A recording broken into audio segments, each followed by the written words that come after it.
गांधी की नागरिकता पर नया विवाद।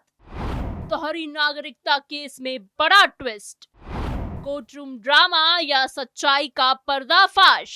एक पूरे मामले ने एक बार फिर से देश की राजनीति, न्याय व्यवस्था और बड़े नेताओं की जवाबदेही पर गंभीर सवाल खड़े कर दिया है। कांग्रेस नेता राहुल गांधी से जुड़ा दोहरी नागरिकता का विवाद कोई नया नहीं है, लेकिन इस बार जिस तरह से मामला इलाहाबाद हाई कोर्ट की लखनऊ बेंच तक पहुंचा और फिर अचानक मोड़ ले लिया, उसने इसे और भी ज्यादा चर्चा में ला दिया है। इस केस की सुनवाई कर रहे जज सुभाष विद्यार्थी का खुद को मामले से अलग कर लेना अपने आप में ही एक बड़ा संकेत है कि कुछ ऐसा हुआ है जिसने न्यायिक प्रक्रिया को असहज कर दिया है। सवाल सिर्फ ये नहीं है कि जज ने खुद को अलग क्यों किया, बल्कि ये भी है कि आखिर ऐसा क्या माहौल बना जिसमें एक चल रहे केस की दिशा ही बदल गई।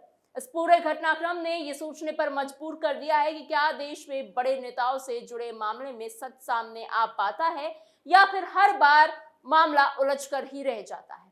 नमस्कार, आप कैपिटल टीवी का खास शो देख रहे हैं, जहां हम आपको सिर्फ खबर नहीं बताते बल्कि उसके पीछे के हर पहलू, हर सच का करते हैं पर्दाफाश। मैं हूं आपके साथ समीक्षा तिवारी। दरअसल इस कहानी की जड़ में कांग्रेस नेता राहुल गांधी की दोहरी नागरिकता का मुद्दा है, जो कई सालों से समय समय पर सामने आता रहा है और हर बार नई बहस को जन्म देता है। आरोप यह है कि राहुल गांधी के पास भारत के अलावा ब्रिटेन की नागरिकता से जुड़ा कोई संबंध रहा है और उनके नाम से ऐसे दस्तावेज सामने आए हैं जिनमें उन्हें ब्रिटिश नागरिक बताया गया है। हालांकि इन आरोपों को लेकर अब कोई ठोस कानूनी पुष्टि हो नहीं पाई है, लेकिन फिर भी ये मुद्दा राजनीतिक तौर पर काफी संवेदनशील बना हुआ है। भारतीय कानून के अनुसार कोई भी व्यक्ति एक साथ दो देशों की नागरिकता नहीं रख सकता। इसलिए अगर ऐसा कुछ साबित होता है तो ये सीधे सीधे कानून का उल्लंघन माना जाएगा।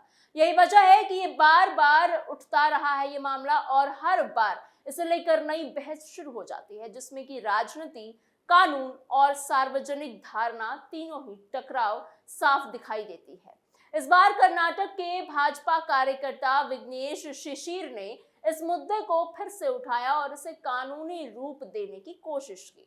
उन्होंने आरोप लगाया कि राहुल गांधी ने नियमों का उल्लंघन किया है और इस पूरे मामले की निष्पक्ष जांच होनी चाहिए। इसी आधार पर उन्होंने राहुल गांधी के खिलाफ एफआईआर दर्ज करने की मांग की ताकि सच्चाई सामने आ सके। उन्होंने सबसे पहले एमपी एमएलए कोर्ट में याचिका दाखिल की, जहां इस तरह के मामलों की सुनवाई होती है, लेकिन वहां से उन्हें कोई राहत नहीं मिली और अदालत ने उनकी याचिका को खारिज कर दिया।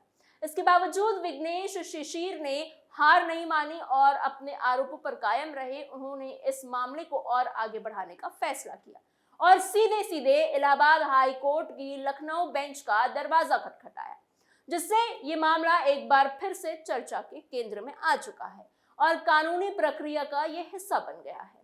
यहाँ से मामला अचानक तेजी से आगे बढ़ा और घटनाक्रम ने ऐसा रुख लिया जिसने पूरे राजनीतिक माहौल को झकझोर कर रख दिया।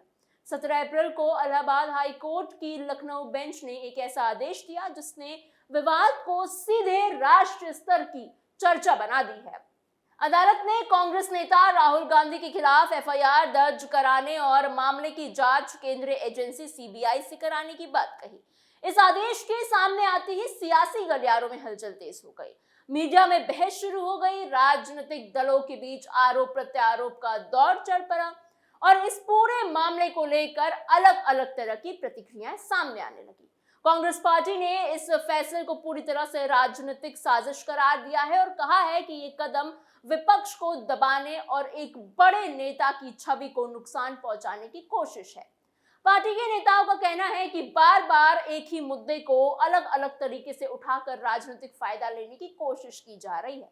तो वहीं दूसरी तरफ भाजपा से जुड़े कई नेताओं और समर्थकों ने इसे सच सामने लाने की दिशा में एक बड़ा कदम बताया है और कहा है कि अब इस मामले की गहराई से जांच होनी चाहिए ताकि सच्चाई सबके सामने आ सके। लेकिन इस पूरे घटनाक्रम में सबसे बड़ा और अप्रत्याशित मोड़ अगले ही दिन सामने आया, जब उसी केस की सुनवाई कर रहे जज सुभाष विद्यार्थी ने अपना ही आदेश बदल दिया। उन्होंने साफ कहा कि बिना राहुल गांधी को नोटिस दिए और उनका पक्ष सुने बिना इस तरह का आदेश देना उचित नहीं है। उन्होंने ये भी माना कि किसी भी व्यक्ति के खिलाफ इतनी गंभीर कार्रवाई करने से पहले उन्हें अपनी बात रखने का एक मौका देना चाहिए। इस पूरे फैसले ने पूरे मामले को और ज्यादा उलझा दिया है और कई नए सवाल खड़े कर दिए हैं। क्या पहले दिया गया आदेश जल्दबाजी में लिया गया था? क्या अदालत ने बिना पूरी प्रक्रिया का पालन किए फैसला दे दिया था, या फिर किसी तरह के दबाव, परिस्थिति या नई जानकारी के चलते ये फैसला बदल दिया गया?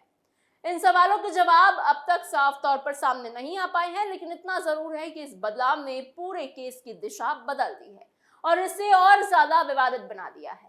फैसला बदलने के बाद याचिकाकर्ता विघ्नेश शिशिर ने सोशल मीडिया पर अपनी नाराजगी जाहिर की। उन्होंने एक्स पर 2 पोस्ट किए। पहले पोस्ट में उन्होंने केस की स्थिति बताई और कहा कि अगर इसमें कोई बदलाव होता है तो वो बड़ा खुलासा करेंगे।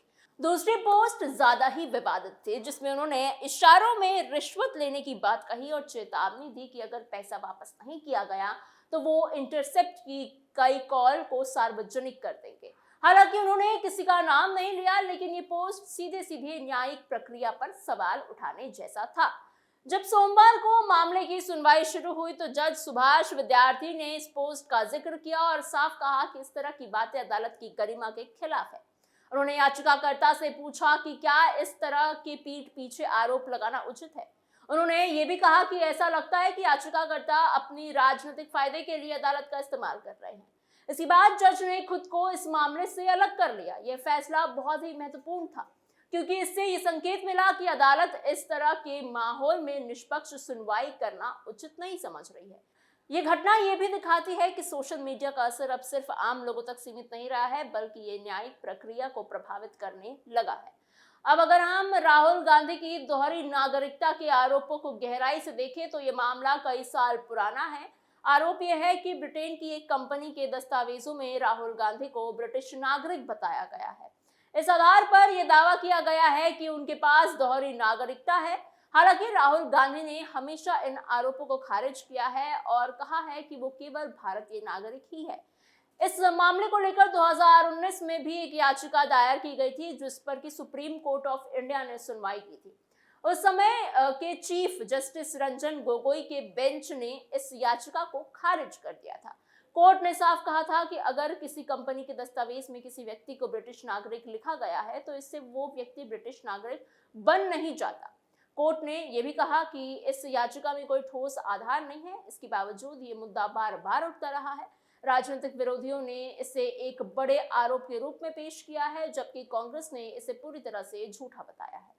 लेकिन ये भी सच है कि ये मामला कभी पूरी तरह से खत्म नहीं हुआ और हर कुछ समय बाद फिर से ये चर्चा में आ ही जाता है। राहुल गांधी पहले भी कई विवादों में और कई मामलों में फंस चुके हैं। उनका नाम सामने आ चुका है। उत्तर प्रदेश में उनके खिलाफ मानहानि के कई मामले चल रहे हैं। सुल्तानपुर में भी एक मामले में उन्हें जमानत मिल चुकी है। वीर सावरकर पर दिए गए बयान को लेकर भी उनके खिलाफ केस दर्ज हुआ था। हाथरस में भी उनके खिलाफ एक मामला चल रहा है, जिसमें उन पर गलत आरोप लगाने का आरोप है। इसके अलावा मोदी सरनेम केस ने भी काफी सुर्खियां बटोरी थी। इस मामले में गुजरात की एक अदालत ने उन्हें दोषी भी ठहराया था, जिसके बाद उनकी संसद सदस्यता भी चली गई थी। हालांकि बाद में सुप्रीम कोर्ट ने उनकी सजा पर रोक लगा दी और उनकी सदस्यता बहाल हो गई। इन सभी मामलों को एक साथ देखें तो ये साफ होता है कि राहुल गांधी लगातार विवादों के केंद्र में रहे हैं। दोहरी नागरिकता का मुद्दा भी इसी कड़ी में एक हिस्सा है, जो बार बार सामने आता है और हर बार नई बहस को जन्म देता है। हालांकि अभी तक कोई भी अदालत ये साबित नहीं कर पाई है कि राहुल गांधी के पास दूसरी नागरिकता है, लेकिन सवाल उठते हैं और उठते रहते ही हैं और आगे भी उठते रहेंगे। और इस पूरे घटनाक्रम में एक और बड़ी बात सामने आती है कि वो सोशल मीडिया की ताकत। विघ्नेश शिशिर की पोस्ट ने जिस तरह से पूरे केस की दिशा बदल दी, वो ये दिखाता है कि आज के समय में सोशल मीडिया का असर कितना गहरा हो चुका है। एक पोस्ट सिर्फ राय नहीं होती, बल्कि उसका असर अदालत तक पहुंच सकता है और फैसलों को भी प्रभावित कर सकता है। अंत में ये मामला सिर्फ राहुल गांधी की नागरिकता तक सीमित नहीं रह जाता, बल्कि ये देश की पूरी व्यवस्था पर सवाल खड़ा करता है। क्या बड़े नेताओं के खिलाफ लगाए गए आरोपों की निष्पक्ष जांच हो पाती है? क्या अदालतें पूरी तरह से स्वतंत्र हैं या उन पर किसी तरह का दबाव होता है? और क्या सोशल मीडिया के जरिए न्यायिक प्रक्रिया को प्रभावित करने की कोशिश की जा रही है?